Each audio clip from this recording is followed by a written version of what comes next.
Migrants required to pass an A-level standard of English under new law. Justin, let's break this down a little bit. So, from my understanding, previously, migrants have come to this country and they've had to, been required to study a B1 English level to basically be allowed entry into the country. B1 works out around roughly high level GCSE. The new law, they're now required to do a B2. And B2 works out to an A-level standard of English that migrants are now required to do. And let's just put it into context, right? So obviously, I'm dyslexic myself, right? So I actually got an A star in English literature at GCSE, and I got a C in English language. I'm born and raised in the UK. I was born here. I know English is my only language. Yeah, I got a C in English language at GCSE level. So imagine it at A level. So the government has imposed this because they believe that there's obviously too much migration comes to the country and they want to get under more control. And they believe that by doing this, they would reduce net migration by about 6,000.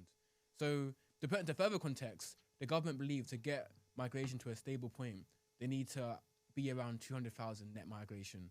At the moment, it's at around 600,000. So the government's solution to reducing migration is by making it harder for people to get into the country through an English exam, which will only reduce net migration by 6,000.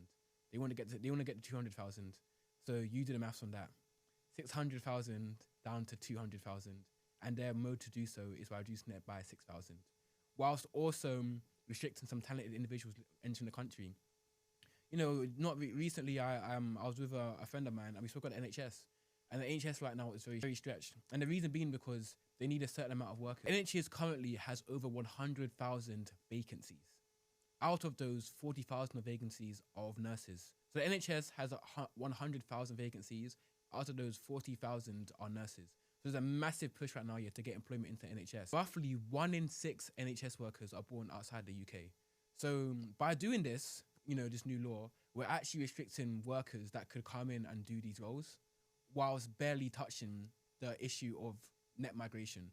So I don't know what the idea behind this is to reduce migration by 6,000 people, which also means less NHS workers, which makes the NHS even more stressed, and barely even solving the big problem of the mass migration the country needs to solve. I just don't see how this has any sort of effect.